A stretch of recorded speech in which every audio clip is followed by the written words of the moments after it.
Thank you so much for joining us for CBN NewsWatch. I'm Ephraim Graham. Ahead today as Israel keeps up its attacks on Hamas. The terrorist group says it's reviewing the terms of the proposed ceasefire, but it's pushing back on demands to disarm, even as President Donald Trump's deadline to accept or reject the deal is drawing closer.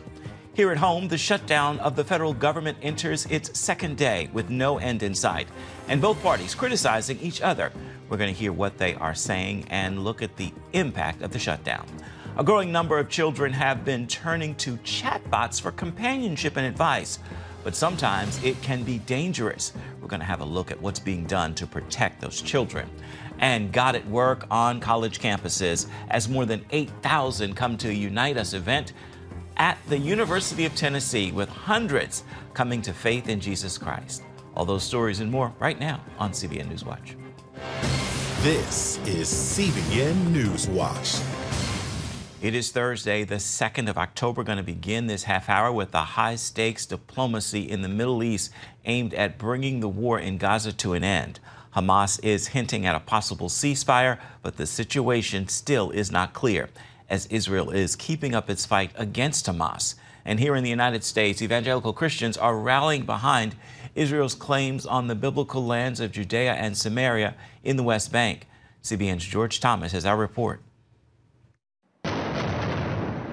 As Israeli forces keep tightening their grip on Hamas in Gaza, there's word from Arab mediators that the terror group may be warming to a U.S.-backed ceasefire deal, but they're asking for more time to go over the terms.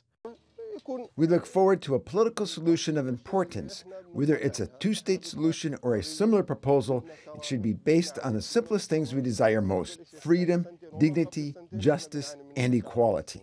Hamas is pushing back on demands to disarm and turn over all their weapons. The plan also calls for the release of 48 hostages within 72 hours. Hamas says they don't even know where all of them are. They're also skeptical the plan offers Palestinians a path to statehood. Meanwhile, tens of thousands are still fleeing Gaza City. Israel's defense minister says those who stay will be seen as supporting terror. I came out at 8 a.m. It's now 2 p.m. I've been walking for over 8 continuous hours. Today, the Israeli Navy also intercepted an aid flotilla headed for Gaza, detaining activists who tried to break the blockade. And in a surprise move, President Trump has signed an executive order pledging to defend Qatar, calling it a key U.S. ally in the region. This comes after Israel launched an attack on Hamas leaders in Qatar, which Trump criticized. At the same time, as Jews mark Yom Kippur, around 200 American evangelical leaders are calling on Trump to back Israel's claim to Judea and Samaria, also known as the West Bank. The Family Research Council recently sent a letter to the president voicing support. This is the heartland of Israel. 80% of what we read about in our Bibles took place there in Judea and Samaria. And it's been the topic of the quote-unquote two-state solution going back 70 years. We support the president. He's done so much for Israel, but warned that there's danger when we move in opposite direction of what the Word of God says as it pertains to the nation of Israel. And this show of support comes as a new New York Times Siena University poll finds American support for Israel has slipped ever since that deadly Hamas attack nearly 2 years ago. George Thomas, CBN News. And as George Thomas just reported, Israel is observing the Yom Kippur holiday, the Day of Atonement, and the deadline is approaching for Hamas to accept the proposed ceasefire deal for Gaza. President Donald Trump has given the terrorist organization until this weekend to accept or reject the offer. In this week's episode of The Global Lane, Jonathan Tobin, editor-in-chief of the Jewish News Syndicate, emphasizes this deal is distinct from previous offers made to Hamas. The difference in this plan is not so much, the assumptions that, underlie some of the details, but the fact that President Trump has promised that if Hamas doesn't accept peace, if it doesn't release the hostages, disarm, leave Gaza, turn it over to an international authority, that he will give a green light to Israel to finish Hamas off. That's the difference. In the past, we've had lots of peace plans with lots of theoretical ideas about peace that all sounded good. Indeed, the assumptions behind this current plan all sound good. It just takes a tremendous leap of faith to believe that the Palestinians have had or are willing to change their political culture and embrace peace. But the difference now is that the United States is, adding the or else, which is why it's being Trump is being criticized by many on the left. They don't like it, the fact that Hamas isn't being given leeway. They don't like the fact that Hamas is being told, take it or else. But that is the difference here. A lot of the other details in it, in some ways seems like a repeat of past efforts to make peace. The assumption that pouring more aid into Gaza and trusting that there is some kind of, I would say, mythical group of Palestinian technocrats who are apolitical and have no interest in destroying Israel. All of those assumptions, they're basically fairy tales, which would be nice if it all came true. But the difference, again, is this time the United States means business, or at least it says it means business, and that is to the good. And the proposal unveils a positive vision for the future of Gaza. Arab countries and Europeans were involved and reportedly gave it their approval. So how significant is that, their involvement? It is good in theory. The trouble is we've had, you said it before, we've had other peace plans in the past, go back to the Oslo Accords in 1993 and all of the peace processing of the last 30 plus years, they all sounded good. But they were all based on this assumption that the Palestinians actually wanted peace. The former Israeli foreign minister, Abba Eban, the late Abba Eban, famously said, the Palestinians never miss an opportunity to miss an opportunity. And that was very witty. And it was true in that the Palestinians turned down innumerable opportunities for peace dating back to 1947, when the fledgling United Nations offered them an Arab state next to a Jewish state.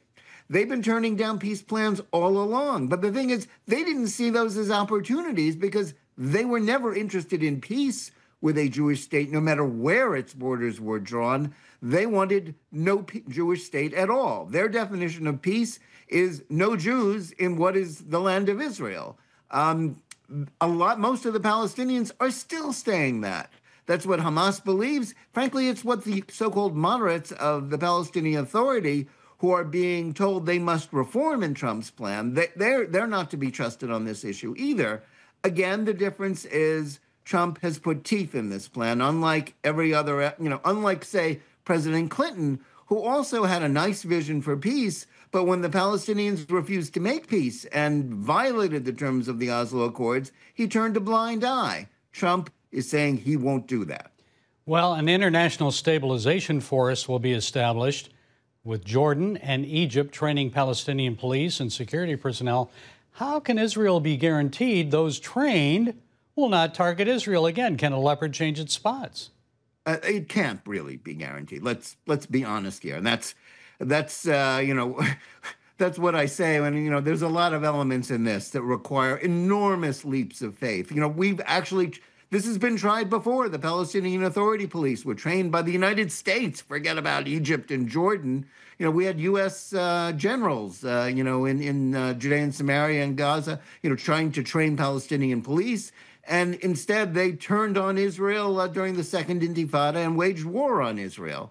So, no, of course, Israel can't trust to that. But Israel isn't really trusting to that. Israel is not going to relinquish. It's not going to lower its guard the way it did in the past. It's not going to withdraw from Gaza to let Hamas take it back over, or let some new armed force, which can't be trusted, take it back over, only when they see that President Trump's terms are being obeyed and to the letter on in terms of Hamas disarming, Hamas giving up control, and a genuine peaceful, government of some sort of administration put in there, will Israel withdraw, and not before that.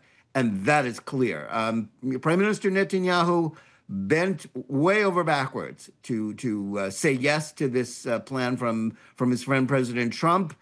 He even had to apologize to Qatar for going after Hamas terrorists in Qatar, who are hosted there, who fund Hamas, who fund the Muslim Brotherhood, and whom, unfortunately, President Trump and his administration treats as a reliable ally. Netanyahu went a long way to say yes to this, but he's counting on President Trump to keep his word that if Hamas doesn't do as Trump and his decency requires, to release the hostages, to lay down their arms, end this war, which never should have happened, then Israel will not give up another inch of Gaza. Okay, we'll see what happens here. Jonathan Tobin, Jewish News Syndicate Editor-in-Chief.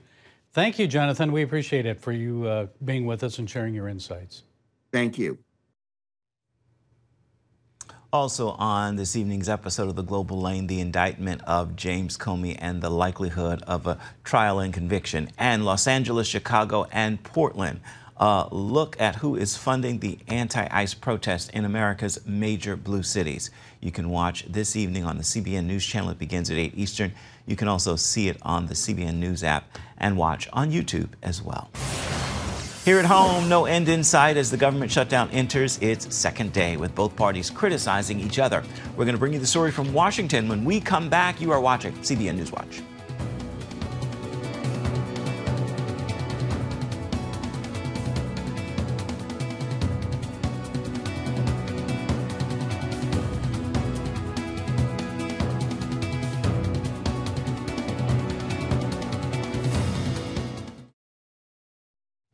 We are now in day 2 of the government shutdown. The Senate is at a standstill after failing to again pass 2 short-term funding bills to keep the government running. The Senate and House are now on recess to observe Yom Kippur. As the shutdown continues, many Americans are urging congressional leaders to pray for wisdom to bring it all to an end. CBN News senior White House correspondent Kelly Wright reports on the latest developments within the government's closing. Signs of the shutdown are appearing in Washington, D.C. The crisis is further polarizing an already divided Congress, with both political parties blaming each other. Wednesday, Vice President J.D. Vance spoke to reporters at a White House press briefing, claiming the Democrats caused the government's closing because they demanded extending health care to illegal immigrants. The Chuck Schumer AOC wing of the Democratic Party shut down the government because they said to us, we will open the government, but only if you give billions of dollars of funding for health care for illegal aliens. Democrats deny that claim. They say their focus is on renewing the Affordable Health Care Act in order to prevent insurance premiums becoming more costly to American families. We are fighting to lower the high cost of living and to protect the health care of everyday Americans. Republicans want the government reopened before negotiating the details. Yesterday, the Senate voted down a temporary funding measure to turn the lights back on. As the shutdown continues, life for federal workers will only get harder. 750,000 federal workers could be furloughed or fired by the Trump administration. Also, essential workers like TSA agents, air traffic controllers, and the U.S. military are being told to continue working without pay. Let's be honest. If this thing drags on for another few days or, God forbid, another few weeks, we are going to have to lay people off. Vice President Vance says he's very concerned about the vulnerable people in America who he believes will suffer the most during this government shutdown. Asked by reporters how long he thinks it will last, he says he really does not know. It's really incumbent upon the Democrats to come to the table and agree to the continuing resolution. At the White House, Kelly Wright, CBN News. Still ahead, 72% of American teenagers are choosing chatbots as companions, but their advice can sometimes be very harmful. We're going to take a look at the potential problems of these online advisors and the push for safeguards against them. The story is coming up right after this.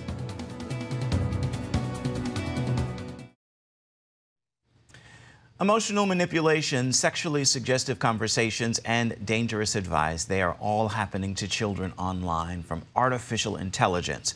That's because more and more young people are turning to AI-powered chatbots for help with their emotional struggles. CBN's Charlene Aaron explains. Chatbots are digital characters that can text and talk with users of any age. Unfortunately, experts have found this latest advance can also respond with disturbing suggestions, including violence, sexually explicit conversations, and ideas about self-harm. In today's tech-savvy world, artificial intelligence is quickly spreading and connecting. 72% of America's teenagers say they have used chatbots as companions, and nearly 1 in 8 have sought emotional or mental health support from them. This has led 44 state attorneys general to push tech giants Meta, Google, Apple, and others for stronger guardrails to keep kids safe. According to the National Association of Attorneys General, a recent lawsuit against Google alleges a highly sexualized chatbot steered a teenager toward suicide. Another suit alleges a character.ai chatbot intimated that a teenager should kill his parents. The family of 16-year-old Adam Rain recently sued OpenAI for wrongful death, claiming that ChatGPT lured their son to rely on its product for companionship and eventually led him to take his own life. Christian therapist Sissy Goff has seen similar examples in her own practice. I have a girl that I'm counseling who has gotten into a very sexual relationship with kind of this movie star that she has a crush on, that the chat bot has now mimicked this movie star. And what we know about AI is it mimics the tone of our conversation and is sometimes originating. And so kids can get into these intense relationships that feel really intimate, forgetting that it's a robot that they're talking to because it sounds just like a human being. Following Rain's death, OpenAI acknowledged deficiencies in safeguarding kids. The company recently announced changes on its platform related to self-harm, including expanding interventions to more people in crisis, making it even easier to get help from emergency services, and strengthening protections for teens. Dr. Anna Ord, Dean of Regent University's School of Psychology, says children and teens can easily fall prey to such technology. We have to remember that at that stage of development, their brains are still forming, right? So our kids and our teens are very vulnerable to all this new technology, especially when it produces this graphic violence or sexual content.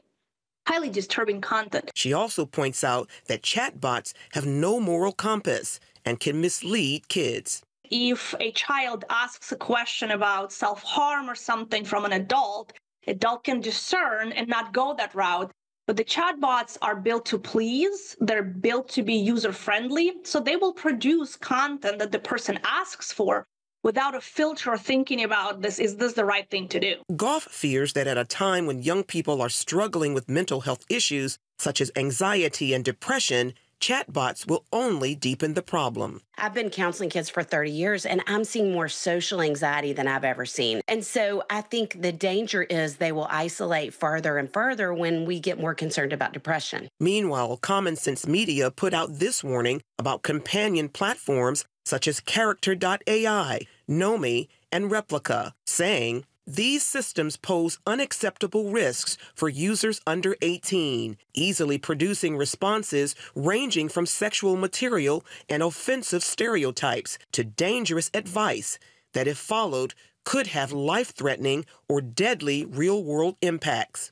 In the end, Dr. Ord highlights that while AI is here to stay, the need for parents to talk with their kids about it is greater than ever. Enter their world, know what they're struggling with, so that you or a trusted adult can be their first stop when the problem arises, not AI chatbot. And finally, I would just say, model real connection for the kids. Show them the richness of family, friendships, church community. Charlene Aaron, CBN News.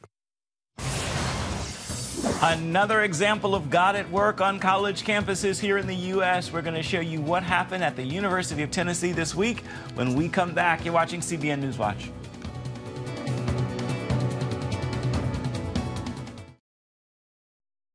Thousands of college students at the University of Tennessee spent an evening in worship, prayer, and renewal Tuesday night. More than 8,000 attended the most recent Unite Us event. Some 500 people came forward to accept Jesus Christ as their personal Savior, and hundreds were baptized. Unite Us is holding at least 3 more college events on campuses in Arizona, Ohio, North Carolina. That's all happening this fall. CBN has produced a documentary on how God is moving on college campuses over the past 2 years. Find out how you can watch it at therevivalgeneration.com. It is time now for your Thursday Thankful. I want to leave you with this. God, I am thankful for yet another day. It's a chance to do better and be better. Of course, though, I need your help, and I know I have it. So for that, I say thank you. Well, that is going to do it for this edition of CBN NewsWatch. And remind you, you can always find more of our news programs on the CBN News channel. You can also find them online. That address is cbnnews.com. Let us know what you think about the stories you've seen here today. You can email us, newswatch@cbn.com. We'll see you tomorrow.